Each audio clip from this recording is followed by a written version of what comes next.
Hello everyone, welcome back to another video. This week, the steps are coming off. Let's bring you in for a close-up. So this has been my original setup for the ladders since day one. And what it is a bit of the C-section, which originally was part of the drop well, because where Rose's back wall was, there was a drop well that came down here where the lights are and the number plate. So I used one length that I had left over, cut it in half, and it was perfect to cut a channel in and use to run the ladder in, and that was great. But this is like 3 or 4 mil thick alley, and it's just not thick enough. It's where I've reversed, it's completely buckled it. So I'm not sure if you can see here, but where I've reversed, it's just completely buckled it. Look, it just comes up. But I don't know why. Obviously this should be a bit further down because of that. But I don't know why I didn't bring this out a little bit more and attach them together, because this step moves quite a lot. That's just my hand doing that. So when people stand on it, it lowers loads. So what I'm going to do now instead is I've got a little spacer left over from doing the leaf springs at the front, because we're all done on the major mechanical work and this is the next major job. And I'm going to put that as a spacer in between. But I've bought, instead of using the C-section and aluminium, I've bought some 5mm thick steel angle iron. So I bought 2 meters of this 50mm by 50mm angle iron from a local welder's shop, and it was 13 quid for 2 1 meter lengths. But basically I'm going to do the exact same thing, but with this stuff sitting like there, like that. Cut the slot in it, but it's going to be much heavier duty. The idea of this little drop down here was when you pull the ladder out, it drops in and doesn't slide back, but when the van rocks, it does that and then it creeps back. So that's no good really. And now this is all stretched, it's too big, so the nut fits through there. It's just all a bit clunky and old now. I built this with my good friend Richie and it was great, but it served its purpose now and it's time for an upgrade. These little holes here in the C-section, they're for a little bolt to go through. I'll put a little picture on screen now. It's like a circlippy, semicircle thing. And what I'm going to do is when this is pulled out all the way, it's still in line, so I'm going to drill another hole through the top, because there's one in the bottom of the steps to hold it in when it's up. So I'm going to drill one in the top and then that will stop the movement going back. So I'm going to start by undoing these M8 bolts. There is 3 in each one. So yeah, and then the new one is going to fix to here as well. So it's going to have 4 fixings in it, and it's going to strengthen this because it's going to be spreading the load back along the box, which is going to be really good. So yeah, let's start by unbolting this. Oh, that's not fun, because this is C-section. I can't really get the drill in. You say, haha. You can if you try hard enough, but it's really stuck for some reason. So let's see if we can get it down. God, that's holding my weight. Need a bit of the persuasive hammer.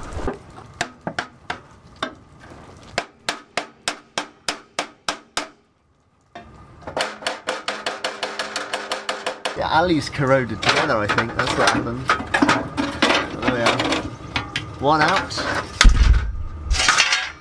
They certainly weigh a lot less. Just worrying.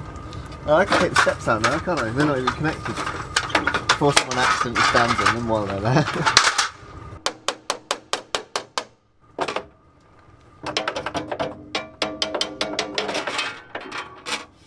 There we go. Right, got to mark the sides and then duplicate the holes into the steel. So let's go into the shed because it's still pissing it down. So, hello everyone. Turns out I needed 107 centimetres, not 100 centimetres. But anyway, there we are. And that makes it then slightly longer than these old ones, which were like 104 centimetres. And that then gives me an extra 15-20mm on the end there, because these were slightly short, because I just cut this in half. As I said, this was left over. So yeah, I've had to weld a bit on. Luckily, I can weld steel. I still have yet to learn alley welding. That would be great to TIG weld, but till then, it's quite useful. I bought the steel. So I've just marked where it needs to come out to, because this wants to be longer and I don't want it to come out too far. So I'm going to do it to there for now, which is the same point it used to come out to, but if it needs to come out more, then you know I can cut the slot a little bit longer. But I'm going to drill a 12mm hole, well actually 13 because I haven't got a 12mm drill bit. I'm going to drill a 13mm hole at each end, and then get the grinder and just cut the channel out using the grinder. Going to go through a couple of discs doing this. I tell you what, as I always say, this little welder is ace. Have a look at those welds. They're not even clean back yet, they still got all the slag on them. But look at that, they're not bad. They're pretty tidy little welds that come from this. It can weld thick stuff really well. It welds anything 2mm and above really well. It just struggles with bodywork, with it being a gasless welder. But I love it. It's the only welder I'd carry in a 3.5 ton van. Maybe if my van was 7.5 ton, I might justify a proper MIG. If you want to know what one it is, it's the one from Toolstation that is a stick and MIG gasless welder. Just search for Draper gasless welder and it should come up. They do a few ones. You want the small one, that's the most expensive one. It's about 215 quid or something. And then that wants to sit in the middle, which to be fair, it doesn't actually have to go past that weld. Can you see what's going on there? Doesn't actually have to go past the weld, so I might just drill the hole right next to the weld. Let's get my set square that sets it half. I don't know. Shafted. Hex shafted. I'm chatting shit again. And then while you've still got the 13mm drill bit in, mark the centre. Simple.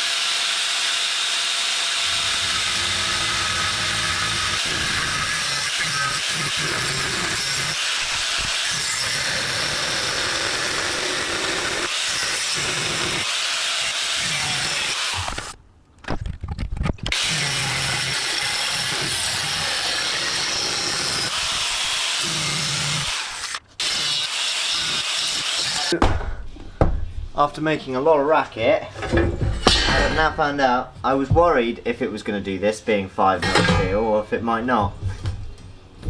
But it's quite flimsy, so I might, now I've got this, it's only a little bit, it's only a thin piece, but I might just put like 2 or 3 little diagonals in. I can't really touch it because it's so hot at the moment, but like that.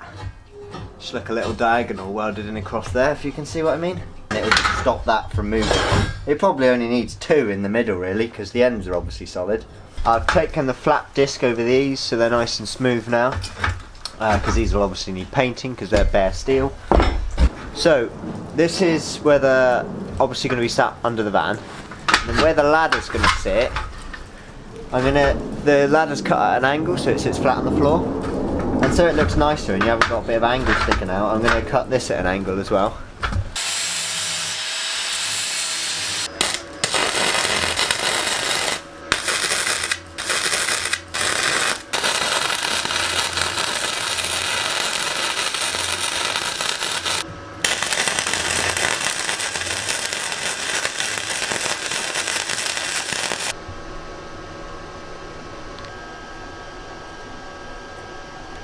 I've put it quite close to the front because that's where all the stress is, especially when you're going to be stepping on the step. It's going to transfer the weight to here, so that's why I've done it quite near this bolt, near the first bolt, but not in the way, so I can still get the socket and stuff in.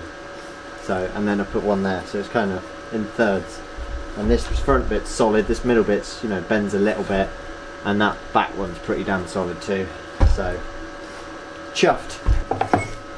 And then I'm probably going to paint them up, do it properly, leave them to dry overnight, so we're not going to have any ladders tonight, because I want to paint everything so it doesn't rust. Obviously I've got some Rust-Oleum combi colour. This is the grey for the van, but I bought some black as well a while ago and I forgot I had it, but yeah, it's going to be really useful for doing this. Look at this difference, that wobbles really bad, that's all my strength and it's not even budging, solid. So yeah, I'm going to chuck some paint on these tonight, some black Rust-Oleum combi colour, and let them dry overnight because that paint takes a while. I might put it in the cab and turn the diesel heater on in the cab. And then tomorrow, once they're all dry, I'm gonna, when I assemble it, I'm gonna put grease in between all the washers and stuff. Not sure what grease yet. Maybe copper grease, maybe just normal multi-purpose grease. One of the two. I might put copper grease on it, but put your comments down below. What would you use for this grease? Because I'm not the best with grease, but I am getting to terms with using it more often, because I never used to use it, and it's great stuff. Great for vehicles with moving parts and stuff. So yeah, let me know what you would put on this. But I'm probably just going to put some copper, because I know it's quite hard wearing to like surfaces and stuff.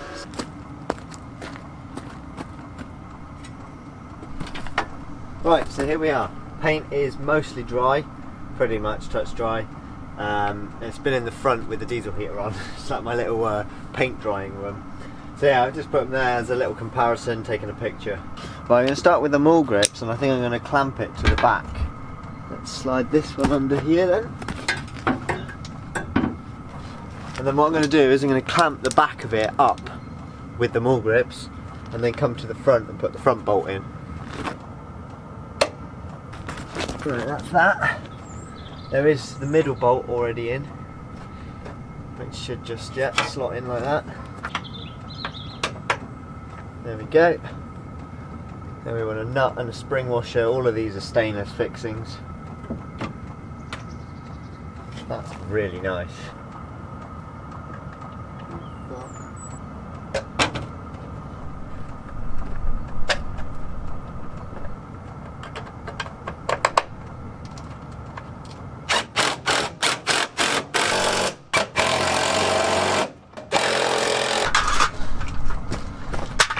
Then we get the threaded bar on the fixings.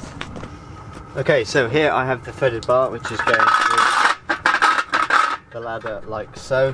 We're then going to have a washer on each side to space out the ladder, because it's got these little rungs here which stick out a little bit. We've got some copper grease, grease all the washers and everything up with so it all runs smoothly. 2 more washers after the steel C-section, and then we've got a nut with a nylock to go on each end like so. So I'm going to install that now. I've also painted the threaded bar because it was really rusty.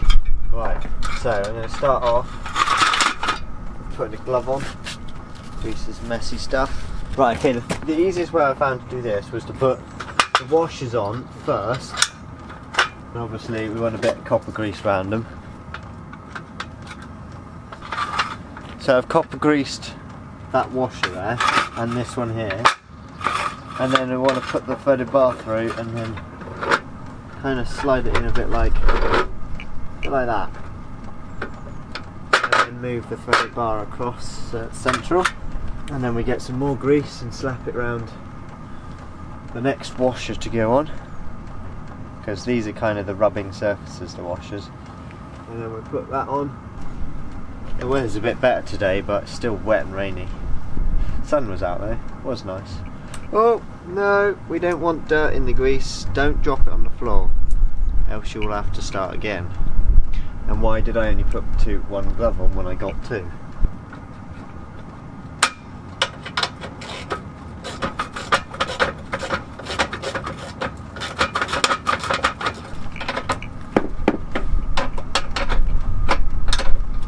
I'm really fine tuning it this time. There's a little bit of wiggle room there, but not loads. Oh, how smooth is that? The only thing is the paint's all going to get scuffed because of the ladder. This is my locking pin that I was on about. So you put it through there, and like so, it's unlocked in place. And there's one for each side, obviously. Look at that.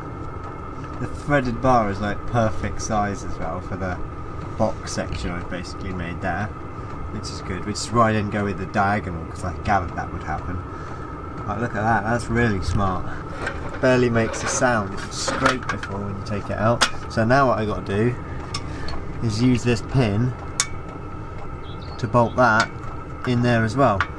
I'm then going to drill an 8mm hole all the way through here so I can put a bolt in. 2 of these in that position, because as you can see that's pretty much bang on, and then that's going to reinforce them together. let's do this first. Let's do a quick before and then I'll quickly drill them in. I won't film it. And after the reinforcements. Oh, we are different. Oh, no, you can see it moving. That's like solid as anything. Oh, why didn't I do that originally? Right, now let's drill through these.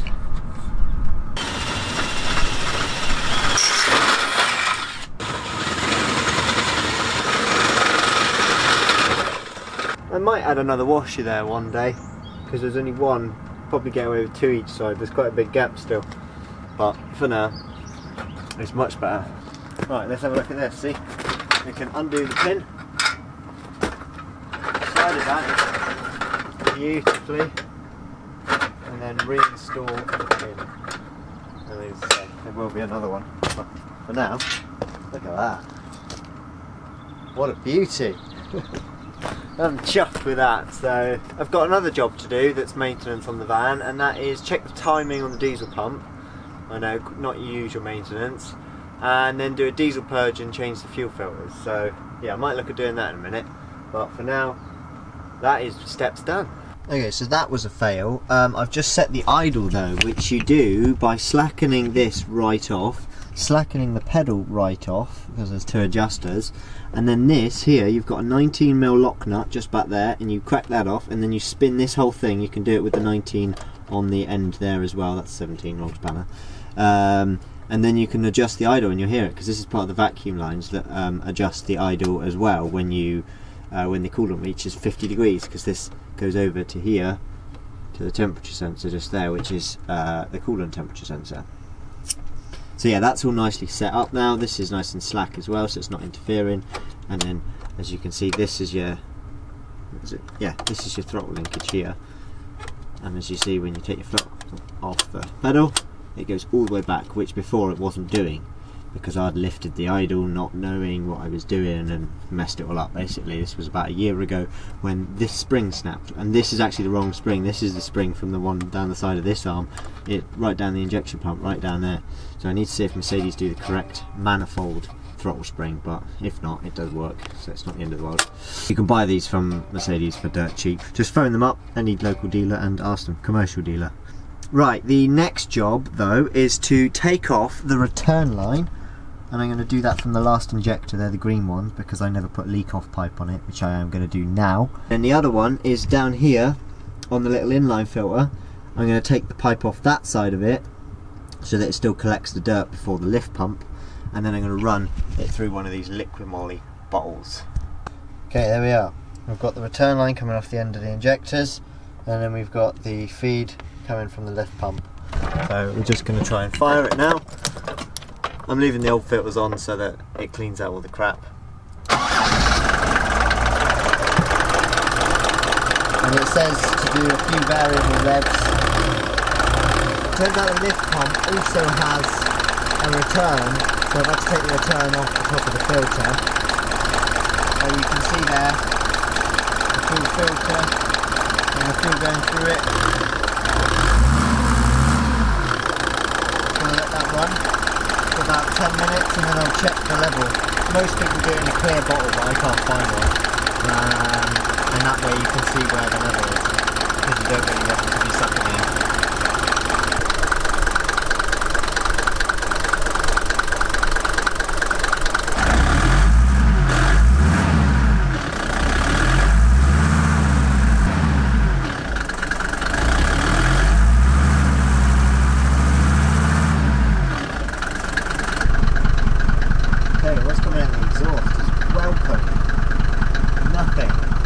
I don't know if there's any bits in it, but look how dark that fuel is. It's like well dirty. Here's the new one. I'm going to stick that in. Right, I start with no fuel in any of the filters because I haven't got any diesel on hand. So we'll just see how it might bog down.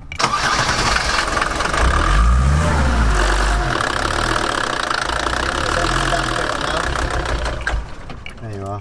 Yeah. I should have revved it more. Oh well. Okay, we're almost primed through. Ready? This time it might work. Ready?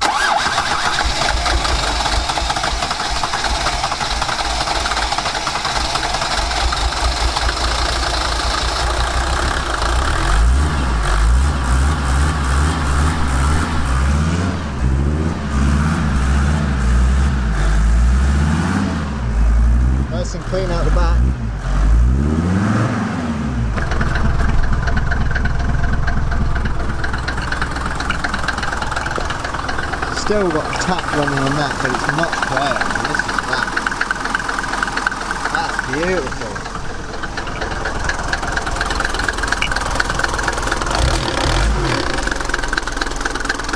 And have a look at that filter. That looks pretty clean down there.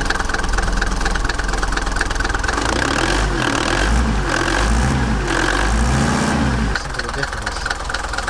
It's quite nice. I'll leave that there ticking over just so it can get nice and pulled through. But yeah, there we are, all lines back on. That's quite nice to see. That's my little jobs for today, I think, doing that step. I want to paint my badges body colour, but I might spray them in black first. And I got to put a bit of body colour on the bottom of this door where I sanded it back. I might touch her up, make her look smarter in the summer. But eventually she needs a whole cab overhaul because there's areas I've missed. But for now, she's still tidy, she'll pass through an MOT, no worries. And yeah, we're all ready for some exciting adventures now. But hopefully that's cleaned her out, hopefully she'll have some nice power. She sounds lovely and quiet, lovely and healthy. Her idle sits nicely.